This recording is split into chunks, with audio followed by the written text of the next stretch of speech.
Assalamualaikum warahmatullahi wabarakatuh. Alhamdulillahirabbil alamin wassalatu wassalamu ala asyrafil anbiya'i wal mursalin wa ala alihi wa sahbihi ajma'in.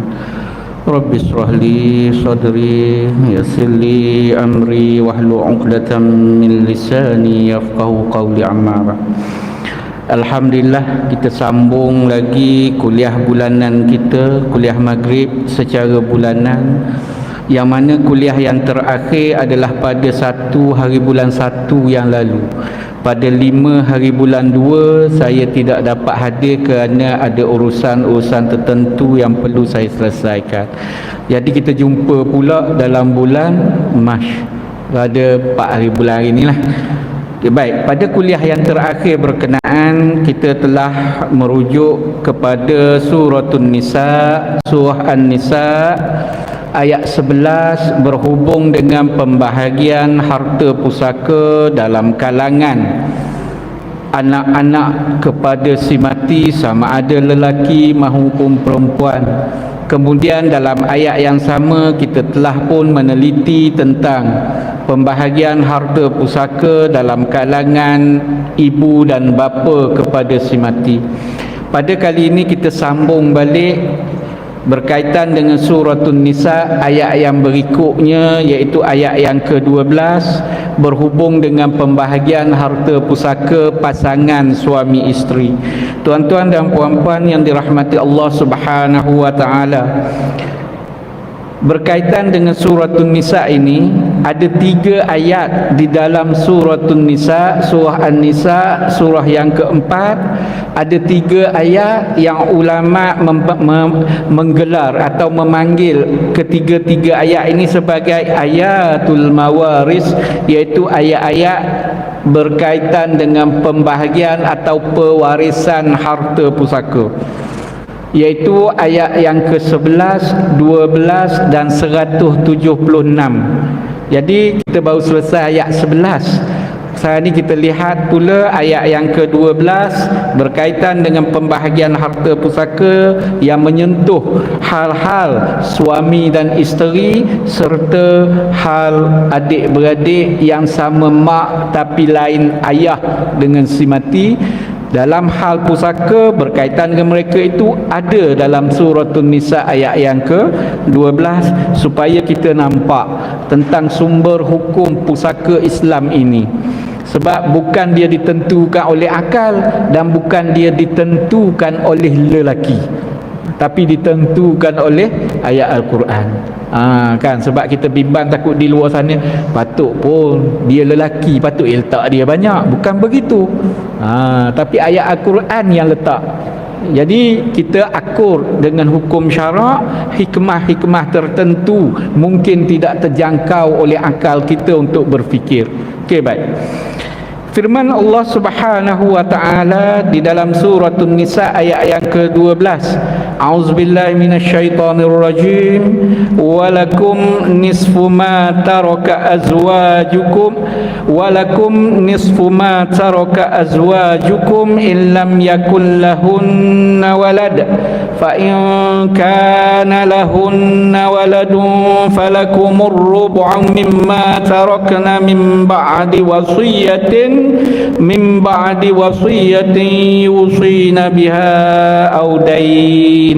Saya berhenti kat situ lah dulu, berkaitan dengan bahagian suami. Allah Subhanahu wa taala berfirman, maksudnya lebih kurang, dan bagi kamu. Siapa kamu yang dimaksudkan dalam ayat ini? Walakum. Siapa maksud walakum? Bagi kamu itu, yakni suami-suami. 1/2 nisfu, 1/2 atau separuh atau half atau 50%. Ikutlah nak terjemuh apa pun. Jadi gambarannya separuh, 1/2 daripada harta yang ditinggalkan oleh isteri-isteri kamu. yakni kamu, suami, isteri kamu mati, ada harta, bahagian kamu macam mana? iaitu separuh daripada harta berkenaan, ada syaratnya untuk dapat separuh, iaitu jika mereka, yakni isteri, tidak ada anak. Isteri kita, suami lelaki, jadi suami isteri kita meninggal dunia mendahului kita, kan, janji masa kahwin sehidup semati tu, itu dia, ikut dia lah. Tapi takdir Allah Subhanahu Wa Taala, ajal maut bukan kerja kita. Suami mungkin duduk di penjara nak menjalani hukuman gantung, tapi isteri mati dulu kat rumah. Ada kan, sebab kita tak tahu, kan. Tapi nak buat apa ni berkaitan dengan harta pusaka ni, isteri kita meninggal, kita sebagai suami, isteri kita mati, ada harta, kita dapat berapa banyak harta yang dia tinggalkan, atau kita namakan sebagai harta pusaka. Tak kira lah harta pusaka itu apa, rumah, tanah, barang kemas. Sebab orang ramai di luar sana, dia kata barang kemas, suami nak buat apa? Kan, bukan begitu. Isteri mati ada barang kemas, gelar ada 5-6 utas, rantai ada 2-3 utas, anting-anting tak kira lah, di hidung, di telinga dan sebagainya. Di telinga lah biasanya orang kita tu, anting-anting. Barang kemas tu emas 916 atau emas 999, mahal tu harganya. Suami boleh tak? Boleh. Suami boleh memiliki emas, tidak boleh memakai barang kemas, kena beza. Kan, dia kata suami nak buat apa harta emas, dia bukan boleh pakai, bukan pakai, memiliki. Kerana banyak kedai emas dipunyai oleh orang lelaki, berlori barang emasnya. Kan, kalau tak boleh lah ada kedai emas. Sebab lelaki tak boleh memiliki, bukan tak boleh memiliki, tak boleh mengguna atau memakai barang kemas. Beza. Sebab ramai adik-beradik, anak-anak perempuan contohnya, ayah nak buat apa barang emas, mak, ayah bukan boleh pakai. Ayah nak bagi isteri lain, itu pulanglah, kan, itu hal dia. Sebab suami pergi ke kedai emas, beli barang kemas, boleh tak? Boleh. Apabila dia beli barang kemas itu menjadi milik dia, lepas itu dia beri kat isteri, tak ada masalah. Memiliki, yang tak boleh pakai. Kena faham tu dulu. Sebab di rumah-rumah ataupun apabila isteri meninggal, anak-anak kata kat ayah nak buat apa barang emas mak tu? Ayah kata tak apalah, ayah nak simpan. Kan, kalau simpan kena zakat tak? Kena lah, sebab ayah tak pakai. Kan, ayah mana ada barang perhiasan mas, kan, mas perhiasan tak kena zakat. Ayah kata barang perhiasan awak pakai ke tak? Saya simpan, kena zakat. Kan, itu dari segi zakat. Kan, isteri dia pakai berapa kilo, wallahualam lah, bergantung negeri beza-beza uruf pakaian barang kemas yang kena zakat melebihi berapa. Kan, ada kadar dia. Negeri Selangor lain, Kelantan lain, dia ikut uruf lah. Kan, ada sampai 800 gram dan sebagainya lah. Yang dipakai, yang tu tak wajib keluar zakat, yang wajibnya lebih daripada tu kena keluar zakat. Itu kena lihat penetapan yang dibuat oleh negeri masing-masing. Okey, baik. Yang kita nak bincang barang kemas tadi, suami isterinya mati, boleh tak? Boleh. Lagi apa lagi? Lesung, boleh, mahal lesung tu. Kan, barang harta isteri, kan, lesung antik contoh, kan, iaitu suami nak buat apa, bukan nak guna, memiliki, berbeza dengan memakai, mengguna dan sebagainya. Apabila dia miliki, dia boleh nak jual, nak gadai, terpulang pengurusan harta lah. Boleh. Okey, baik. Jadi dalam ayat ini kata, awal-awal dah bagi tahu, walakum nisfu ma taraka azwajukum in lam yakun lahunna walad.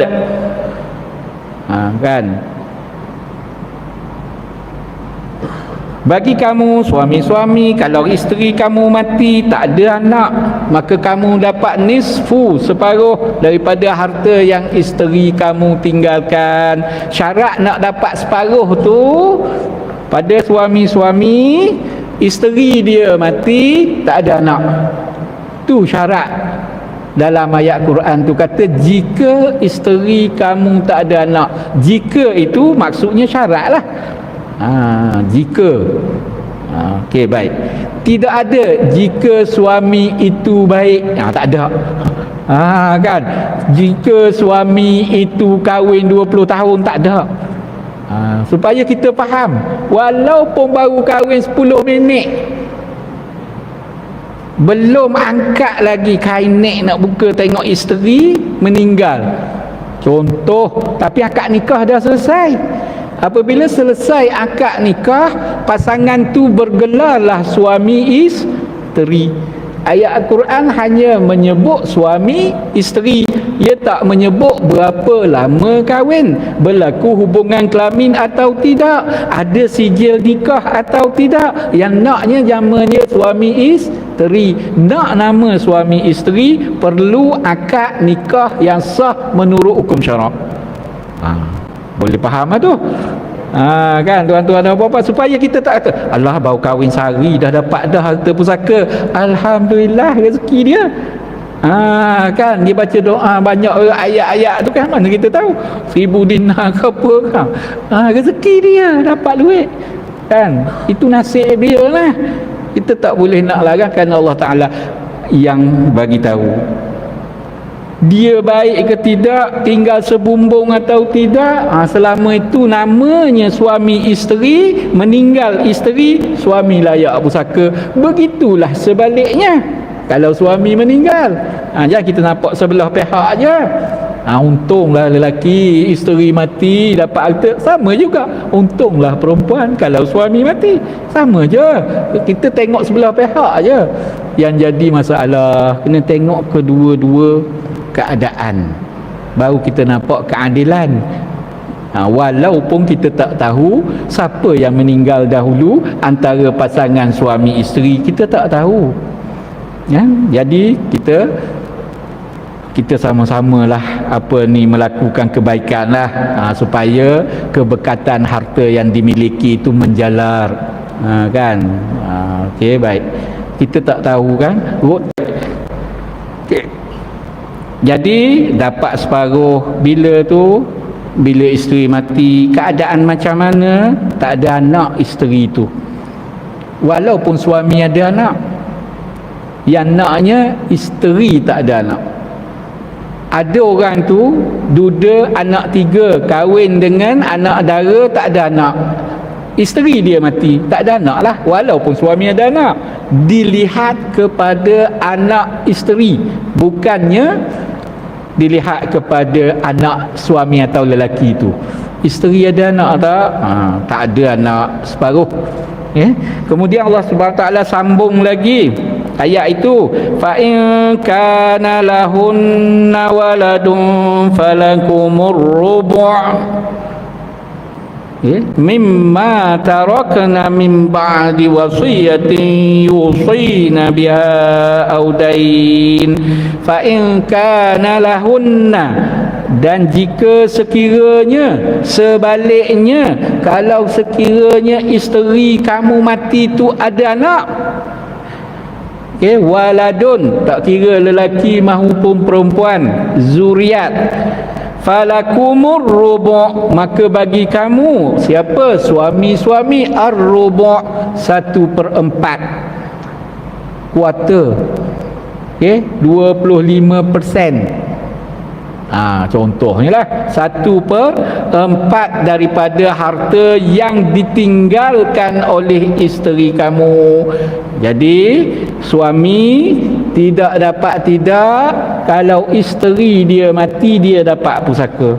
Cuma banyak mana, sama ada 1/2 kah atau 1/8, 1/2 kah atau 1/4.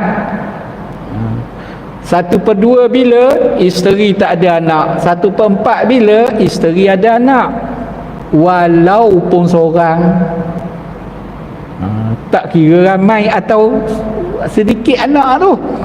Kalau ada seorang je anak dia, maka suami dapat 1/4 harta isteri tinggalkan. Banyak mana harta isteri tinggalkan? Kalau nilainya 4 juta, 1 juta. Kalau nilainya RM4, RM1, begitulah. Kan tengoklah harta isteri tinggal tu banyak mana. Banyak kan harta isteri tinggal kan. Kain sutera ada, beg tangan ada, semua suami tak boleh pakai.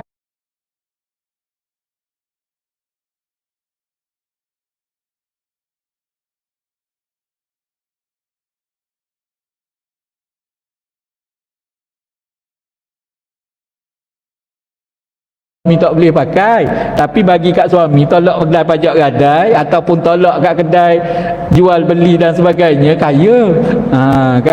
Jangan kata beg tangan isteri suami nak juga ke, cuba letak kat kedai buat balik duit. Samalah. Begitu dikira ni nilai. Cuma suami nak ambil atau tidak itu terpulang. Sebab dalam Islam ini pembahagian mengikut hukum faraid wajib. Waris nak ambil atau tidak harta pusaka mengikut kadar faraid terpulang. Terpulang, nak ambil terpulang. Tapi bahagi wajib. Kan ayah kat ni suami dapat 1/4, anak kata ayah dapat 1/4, tak apalah, ayah dah ada harta sendiri, kamu bahagilah adik-beradik. Maksudnya boleh, tak ada masalah. Kan. Yang tak bolehnya, kamu adik-beradik duduk diam, mak mati, ayah nak seorang. Itu tak boleh. Kalau anak-anak kata tak apalah, ayah masih ada, semua harta mak, ayah ambil lah. Boleh. Tak ada masalah. Lepas ayah ambil tak dan 2 bulan, kahwin baru. Mengamuk pula. Sebab itu faham awal-awal situasi. Ya ada kan. Alhamdulillah lah kalau dia nak kahwin jodoh dia. Tapi yang dia marah, ya tak, letih nanti dia kata habis harta, kita rugi dulu abang, bagi sangat abang yang pujuk saya suruh bagi kat ayahnya. Sekarang abang ganti. Marah kat abang dia. Kan. Baik itu faham hukum dulu. Kan. Baik. Jadi terpulanglah kepada masing-masing setelah menyedari hukum faraid, nak ambil atau tidak bahagiannya. Terpulang. Ada orang tak nak ambil, dia nak buat amal pahala segera, terus bagi ke ayah dia. Alhamdulillah, insya-Allah tercatat dalam buku catatan amalan walau harta tidak di tangan. Itu yang penting. Kalau kita fikir begitu, selesailah apa-apa yang kita buat. Ini dah Allah menyesal saya bagi, lepas 2 tahun bagi baru menyesal. Bimbang-bimbang dalam buku catatan amalan kita yang dulu kita beri kok kita cari di akhirat nanti tak jumpa kerana dah dipadam. Harta tak dapat, buku catatan amalan pun hilang. Catatan itulah. Itu yang kita bimbang. Sebab Allah SWT tidak lupa, mustahil baginya. Walaupun 2-3 tahun, ya tu Allah Ta'ala lupa kok. Kan? Jangan, Allah Ta'ala tidak lupa sama sekali, mustahil baginya. Okey, baik. Jadi 2 keadaan suami tadi. Isteri dia tak kahwin tapi ada anak, tetap suami 1/4. Ada. Sebab itu pengetahuan faraid ini cukup penting, sebab dia melibatkan soal pemilikan harta. Adakah sah milik kita harta itu atau bukan? Kalau tidak sah, maka kita mengambil atau mengawal atau menguasai atau memiliki harta secara tidak patuh syarak. Kita bimbang yang itulah. Sebab mungkin ada wanita di luar sana yang ada anak tapi tidak berbapa. Tetap anak wanita itu walaupun dia kahwin dengan lelaki lain dah. Maka kalau dia meninggal dunia, itu tetap anak dia, suami dapat 1/4. Tapi kalau suami yang ada anak tapi tak kahwin ada anak, itu bukan anak dia dari segi nasab. Dari segi syaraknya dia bukan bapa syar'i. Ia beza dengan wanita. Yang kita panggil anak tak sah taraf. Anak tak sah taraf tetap beribu, cuma tidak berbapa syar'i. Cek DNA memang jumpalah ayah dia. Kalau orang ni mengaku memanglah ayah dia, tapi bukan bapa syar'i kerana tidak melalui akad nikah yang sah. Tapi ibu tetap ibu dia. Jadi kalau tetap ibu dia, kalaulah ibu itu berkahwinlah dengan lelaki lain atau lelaki itu kemudian tetap suaminya dapat 1/4. Kalau dia meninggal dunia, anak itu ada. Walaupun dia tak jaga anak itu, duduk dengan orang lain, ambil anak angkat dan sebagainya, tetap, sebab dia tetap dapat 1/4. Sebab Allah Subhanahu Wa Taala hanya menyebut secara umum sahaja dalam ayat Al-Quran, kalau isteri ada anak, suami dapat 1/4. Ia tak sambung isteri ada anak, anak itu dijaga, disusu, dibelai dan sebagainya sampai, tak ada ayat itu. Ia berhenti sampai ada anak aja. Kan? Jadi tak timbullah, tak berbangkit. Anak dia tak jaga macam mana Ustaz? Tak berbangkit kalau kita faham konsep umum itu. Okey, baik. Baik tuan-tuan dan puan-puan yang dirahmati Allah Subhanahu Wa Taala, nak bahagi pusaka kepada suami, nak ambil 1/2 kalau isteri tak ada anak, atau nak ambil 1/4 kalau isteri ada anak, ni bila pula? Min ba'di wasiyatin yusina biha audain. Okey, suami dapat 1/2 atau 1/4 itu bila? Selepas dah cukup syarat tu bila? Mim ba'di wasiyatin, iaitu selepas daripada menunaikan atau melaksanakan wasiat yang dibuat oleh isterinya itu. Wasiat isteri ada, wasiat harta lah, bukan wasiat lain. Ni wasiat harta ni yang kita bincang. Banyak mak-mak wasiat pada anak dia, bila mak mati nanti ingat tahu kahwin dengan orang itu. Itu tak ada kena-mengena dalam soal bincang bab pusaka. Kan? Macam-macam mak boleh pesan. Kan? Okey, baik. Jadi bila ni lepas tunaikan atau selesaikan segala wasiat yang dibuat oleh isteri kita tu, kalau kita suami lah, ada tak isteri tinggalkan wasiat? Dan sesudah Allahu Akbar, jadi wajib bayar hutang isteri pakai harta isteri yang meninggal itu. Suami tidak wajib bayar hutang isteri pakai harta suami. Kalau isteri mati tak wajib. Sunat kalau nak bayar. Kalau kita berkelapangan lah. Kalau kita pula berhutang, nak harap siapa pula bayar? Kita berhutang, nak bayar hutang isteri kita. Sampai bila tak sudah gali lubang ni? Tapi kalau kita berkelapangan, sunat. Yang wajibnya harta yang ditinggalkan oleh isteri, wajib buat bayar hutang dulu. Jangan bahagi dulu. Jadi nak ukur separuh itu atau 1/4 itu, kena ukur hutang. Kalaulah isteri meninggal dunia, ada harta 4 juta, tapi buat bayar hutang dan semua tinggal 2 juta, separuh daripada 2 juta, bukan separuh daripada 4 juta.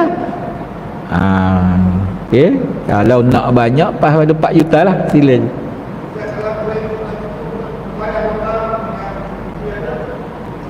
Okey, baik, bagus soalan tu. Ada kalanya harta yang ada tidak memadai atau tidak boleh melitupi hutang yang ditinggalkan. Okey, baik. Setakat yang wajib bayar daripada harta dia. Kalau tidak, kalau tidak cukup, maka waris tak wajib bayarlah. Tapi tu saya tu, waris sunat nak bantu bayar. Okey, baik.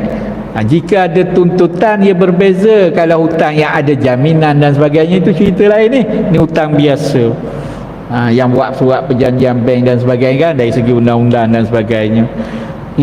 Jadi dari segi hukumnya waris tak wajib pun nak bayar, dan waris tidak menanggung dosa orang lain secara mudahnya lah. Ataupun hutang orang lain dia tak tanggung. Jadi kalau tak cukup, dia itu terpulanglah minta bantuan Baitul Mal dan sebagainya untuk ganti. Perlu diingat hutang yang macam mana, sebab Baitul Mal ada kadar zakat untuk al-gharimin, orang yang berhutang ditenggelami hutang. Tetapi kalau hutang bermewah tak akan. Kan kalau nak kira hutang jenuh. Jadi hutang yang macam mana yang dikatakan Baitul Mal mengkategorikan orang itu layak dapat sumbangan atau zakatnya. Jadi orang mati pun ada. Banyak Baitul Mal menanggung daripada harta zakat orang-orang yang meninggal di hospital yang kosnya bayaran dan sebagainya. Itu keperluan wajib, bayaran bil hospital dan sebagainya kan. Waris tak mampu dan sebagainya, Baitul Mal antaranya lah. Baik. Kalau waris mampu, alhamdulillah lah, waris boleh untuk menanggung. Tapi kalau waris tak tanggung pun bukan menjadi bebanan pada dia, ataupun kesalahan itu letak pada dia. Kesian waris kalau telah jadi kesalahan dia kan. Seronok pula orang berhutang, kamu yang berdosa, kalau aku tak bayar hutang nanti tahu. Jenuh kita kan, takut kita kan. Seronok dia berhutang. Tak begitu, jadi hati-hatilah. Sebab hutang ini wajib dijelaskan, kerana sabda Rasulullah sallallahu alaihi wasallam, nafsul mu'min mu'allaqah bidainihi hatta yuqda anhu aw kama qala. Jiwa atau roh orang Islam ini terikat dengan hutangnya sehingga hutang itu selesai.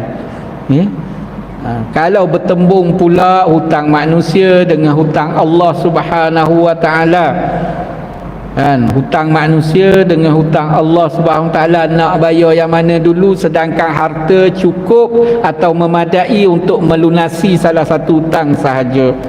Maka dalam mazhab Syafi'i kita dahulukan hutang Allah Subhanahu wa taala daripada hutang manusia. Kan, padainullah ahaqqa an yuqda au kama qala. Hutang Allah ini lebih layak untuk ditunaikan.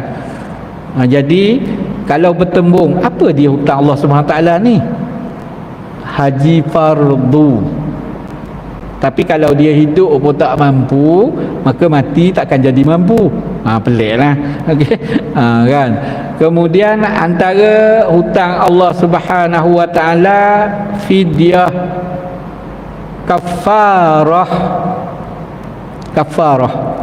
langgar sumpah. Contoh dia pernah bersumpah, langgar sumpahnya, kena bayar kafarah. Beri makan 10 orang miskin. Apabila beri makan, kena belanja.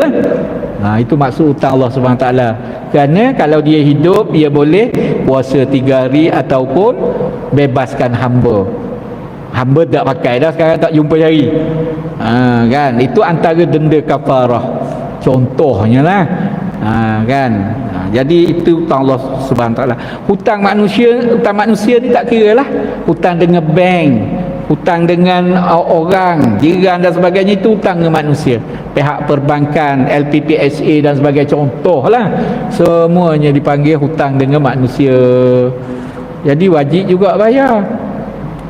Kecuali mereka lepaskan hak hutang, tak apalah, dah dia meninggal, saya tak nak tuntut lah, alhamdulillah. Kan, sewajarnya rakam kata-kata itu. Saya tak nak tuntut lah, dah ayah awak dah meninggal, saya tak nak tuntut. Waris patutnya rakam atau catat, kerana ada 20,000 berhutang tu, 15,000. Bimbang-bimbang mati orang yang bercakap tu, anak dia datang tuntut. Ada berlaku. Boleh berlaku. Contohnya A berhutang dengan B 20,000. B meninggal dunia. A berhutang dengan B 20,000. A meninggal dunia. Apabila diberitahu pada B, dan tak tuntut lah, saya tak nak lah tuntut dah, ayah awak dah mati, bukan orang lain, kawan baik saya. Saya halalkan 20,000 yang ayah awak hutang dengan saya tu. catat sikit lah, dan kalau boleh rakam buat TikTok ikut dia lah, itu teknikal lah. Kalau ditakdirkan B itu meninggal, dia ada anak-anak mungkin datang tutup, ingat tak dulu ayah kita ada beri hutang kepada arwah ini, kita pergi tuntut nak, sedangkan ayah dia sudah halal. Ada berlaku. Tanah wakaf pun sama, ada orang tuntut balik. Kawan tu dah wakaf kan, tak berjaya bukti dan sebagainya lah kan. Dia nak bukti jadi bimbang-bimbang begitulah kan. Dia beritahu anak-anak dia, ayah kan, si B tadi yang beri hutang kepada A dah mati kan. Si B kata, oh si A ada berhutang dengan ayah 20,000 tu, habis ayah macam mana? Tak apalah, nanti ayah fikir dulu. Keluarga si A, waris-waris si A datang jumpa B tadi kan, cik, tuan, haji, kami tahu ayah kami ada hutang 20,000, sekarang ni kami datanglah nak usaha bayar kan, macam mana haji? Dia tanya, oh ayah awak tu bukan orang lain dengan saya redha dan saya halal, maka hutang itu dikira halal, siapa tuntut tak boleh. Tetapi kita tak boleh menyalahkan orang yang tuntut kerana dia tak tahu ayah dia halal. Itu kaedah dia. Maka orang yang mengatakan ayah dia dah halal, maka orang itu kena buktikan. Itu kaedah dia, orang yang mendakwa. Kerana dalam istilah kita, al-aslu baqa'u makana ala makana, atau istishabul asli, kekal hukum asal dia. Hukum asalnya A berhutang dengan B. Yang awak dakwa dah halal itu perkara mendatang, kena bukti yang mendatang itu. Itu kaedah. Sebab itu tak salah kita kata Allah ayah dia dah halal tuntut lagi. Dia tak tahu. Awak mungkin berlaku pada kes lain, menipu dan sebagainya. Tidak ramailah dakwa, oh ayah awak dah halal dah. Okey dah halal, okey selesai. 1,200 okey. 2-30,000. Orang lain kata, oh mudah ya kan, pergi jumpa orang lain, ayah awak dah halal. Orang lain pula mati, ayah awak dah halal. Jenuh kan. Kalau begitu sahaja. Sebab itu perlu kepada pembuktian sekarang ini. Dulu orang percaya dengan sikahnya seseorang, dengan kenalnya orang itu. Sekarang ni tak, scammer boleh buat bila-bila masa dah kan. Nanti scammer ambil peluang orang mati, dia kata tak payah bergaduh dengan orang. Ayah awak ada hutang dengan saya berapa, 15,000, baik saya bayar. Jenuh kan. Sebab itu ada siasatan lah juga sekarang ni kan, zaman sekarang. Dia kata minta dengan orang mati lebih mudah daripada minta dengan orang hidup. Puas kita report polis apa semua kan, pergi je rumah orang mati, ayah awak ada hutang dengan saya, tu bayar. Jenuh kalau tidak ada siasatan. Sebab zaman sekarang yang merubah begitu. Dulu tak, orang yang rapat, orang kenal biasa beri hutang ni, orang tak kenal kita jarang kan, keluarga pun tahu. Zaman sekarang berbeza. Okey, baik. Jadi sesudah bayar hutang dan sesudah tunaikan wasiat. Walaupun dalam ayat ini menyebut wasiat dahulu baru hutang, namun praktikalnya amalan Rasulullah sallallahu alaihi wasallam apabila turun berkaitan ayat-ayat mawaris ini, sahabat bertanya, sahabat baginda sallallahu alaihi wasallam, sahabat radhiyallahu anhum ini bertanya kan, nak buat yang mana satu dulu? Nak bayar hutang dulukah atau nak laksana wasiat dulu? Kalaulah si mati ada tinggalkan harta, hutang pun ada, wasiat pun ada. Rasulullah sallallahu alaihi wasallam beritahu bahawa bayar hutang dulu. Walaupun dalam ayat ini sebut wasiat dahulu. Justru itu apabila seorang itu meninggal dunia, hutang ada, harta ada, buat wasiat. Wasiat, contoh tanah dia wasiatkan, beri kepada bila dia meninggal nanti, beri kepada atau wakafkan kepada pertubuhan anak yatim sekian-sekian, ma'had tahfiz sekian-sekian, contoh sebidang tanah, buat wasiat. Tak bagi masa hidup, wasiat, wakaf dalam bentuk wasiat atau testamentary wakaf. Wakaf dalam bentuk wasiat boleh, tapi tertakluk kepada hukum wasiat, pelaksanaannya tertakluk pula kepada hukum wakaf. Ya ada dua lah. Okey, baik tuan-tuan dan puan-puan yang dirahmati Allah Subhanahu Wa Taala. Okey. Jadi apabila bertembung, hutang pun ada, harta dia tinggal nak bayar hutang, tak cukup bayar hutang. Harta yang diwakafkan itu pun kena buat bayar hutang dulu. Sebab dia buat dalam bentuk wasiat, kerana wasiat ranking dia lepas daripada hutang. Itu tujuan sahabat tanya. Maka jual lah tanah tu buat bayar hutang. Habis tak laksanalah wakaf dia. Taklah. Habis tak, kesian dia tak dapat pahala. Mengapa tak dapatnya niat benda yang dah baik? Saya mudah je, mengapa tak dapat? Dia niat yang baik dah nak buat. Tapi oleh kerana mungkin dalam keadaan tertentu dia berhutang dan sebagainya, perlu diselesaikan. Kerana hutang itu hak dengan perlu dilaksanakan masa hidup lagi. Sebab itu perlu, jangan kita pergi tunaikan wasiat dulu, hutang tak bayar, jadi tak kena pada tempatnya lah. Okey, baik. Baik tuan-tuan dan puan-puan yang dirahmati Allah Subhanahu Wa Taala, ini antara hubungan suami isteri. Jadi saya buat rumusan bahagian suami. Akan datang kita bincang bahagian isteri pula. Okey, baik. Jadi bahagian suami ni, akad nikah yang sah, orang itu bergelar suami lah.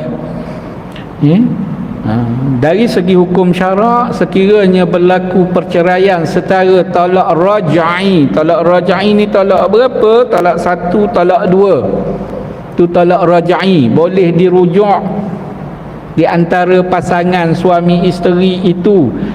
Apabila berlaku cerai talak raj'i, suami masih nama suami, isteri masih nama isteri. Cuma masyarakat kita je silap panggil, cerai pagi ni terus panggil janda. Tak lagi. Esoknya rujuk jenuh kita isteri orang tu. Sebab itu perempuan dalam iddah talak raj'i haram atau tidak boleh menerima pinangan orang, kerana dia isteri orang. Apatah lagi berkahwin, lagilah tak boleh, kerana iddah belum tamat. Okey, kan? Jadi tak bolehlah nak kahwin nak apa. Jadi dalam iddah talak raj'i, kalau meninggal isteri, suami masih layak pusaka. Begitulah sebaliknya, kalau meninggal suami, isteri layak pusaka, dengan syarat iddah talak raj'i sama ada 3 kali suci, ataupun 3 bulan, ataupun sehingga berlaku kelahiran baby atau anak. Tengok pada wanita tu lah. Iddah dia lama mana? Bergantung kepada wanita berkenaan. Jadi kalau isteri mati, iddah belum tamat, talak berapa? Talak raj'i, suami masih layak dapat pusaka, walaupun suami yang melafazkan cerai dulu. Lepas 2 minggu bercerai, isteri mati, kita terus dia dah cerai, dah mana layak dapat pusaka? Kena tanya dulu kan, cerai talak berapa? Talak 2 atau talak 1? Ada iddah tak lagi? Masih iddah belum tamat, layak suami dapat pusaka. Sebab namanya masih suami. Begitulah sebaliknya, kalau suami meninggal, masih nama isteri, isteri pun layak dapat pusaka suami yang meninggal tadi. Jadi kita sambung balik berkaitan dengan bahagian isteri mengenai harta pusaka dia lah. Harta pusaka yang suami pula tinggal, isteri macam mana. Itu kita sambung insya-Allah lepas raya lah kot. Kan, wallahu a'lam. Mohon maaf jika ada terkasar bahasa tersilap kata. Aku qauli hadza wa astaghfirullah azza wa li wa lakum, wa billahi taufiq wal hidayah. Wassalamualaikum warahmatullahi wabarakatuh.